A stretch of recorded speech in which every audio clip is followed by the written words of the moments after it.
Á 19. og 20. öld uxu samfélög á milli fjalla í hverjum firði.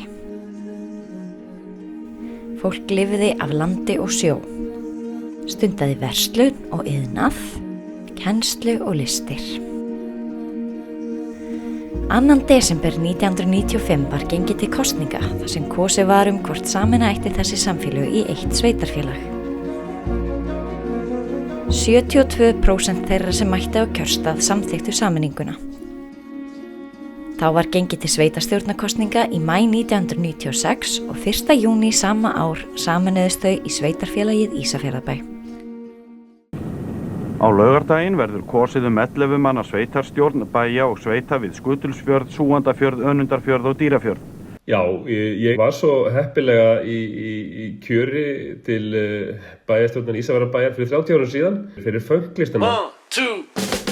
Framhaldsskólanemar á Ísafirði bjóða fram E-lista, fönglistan fyrir kosningarnar og fá 2 menn kjörna samkvæmt könnuninni og fylgi listans meira en Alþýðuflokks og Framsóknarflokks til samans. Hilmar Magnússon, eftirmaður listans, segir helstu stefnumál vera að atvinnulausir fái vinnu, hægt verði að brenna lífrænum úrgangi og að elgir verði fluttir í sveitina til að auðga dýralífið. Hvað þá ykkar stefnuskrá telurðu sem að höfðað hefur hvað helst til bæjarbúa? Já, ætli það sé ekki stefnuskrá ný heild, sko. Fönglistinn hlaut 2 menn af 11 kjörna í bæjarstjórn. Það óhætt að segja að fönglistinn sigurvegari þessara kosninga í nýja sveitarfélaginu og norðanverðum Vestfjörðum.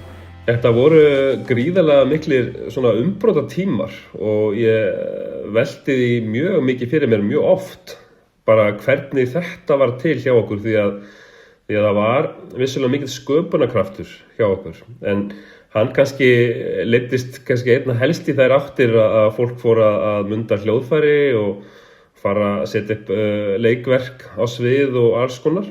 Aftur þetta mjög merkilegt í því ljósi að það liggur hérna alveg sprúðlandi sköpunarkraftur og ég held að það einkenni svolítið fólkið, ekki endilega bara mig og mitt fólk eða mína kynslóð heldur ég bara að það sé einhvern veginn viðloðandi við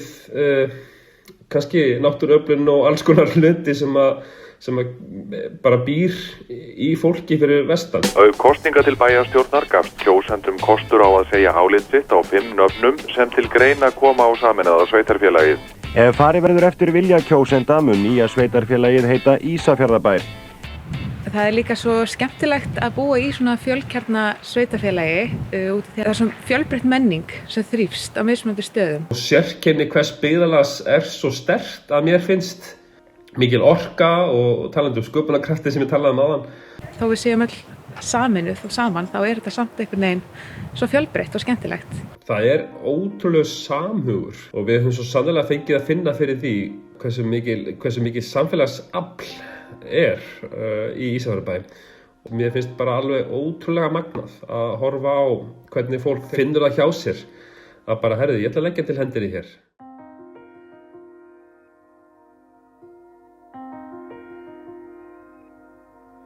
Við komum saman þegar létt lundin og lítum yfir dali, fjöll og sæ, en störf og vonir okkar eru bundin við Ísafjarðarbæ.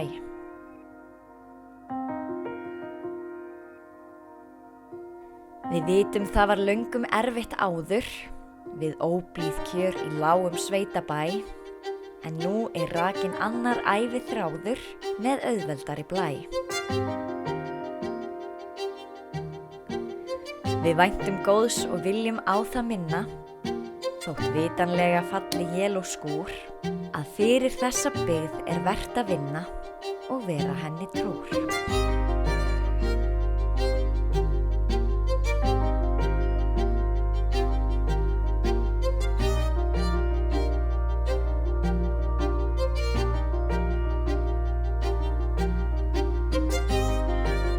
Mér finnst gott að búa í Ísafjarðarbæ því að það svo þétt og náið samfélag.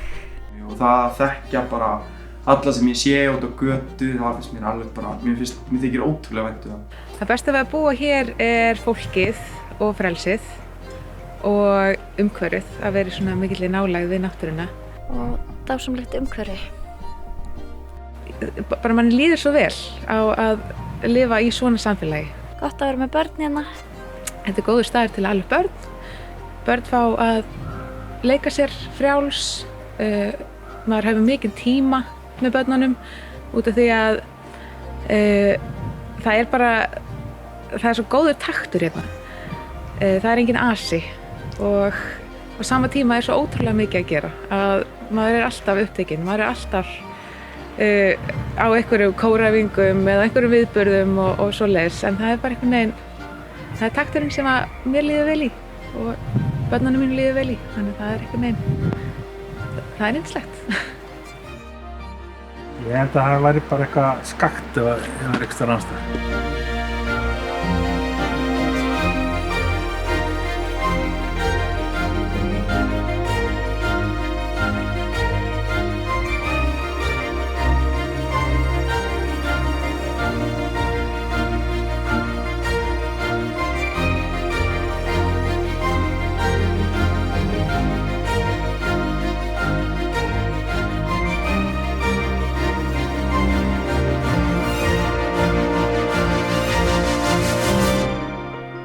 Ein heild í 30 ár. Ein heild í 30 ár.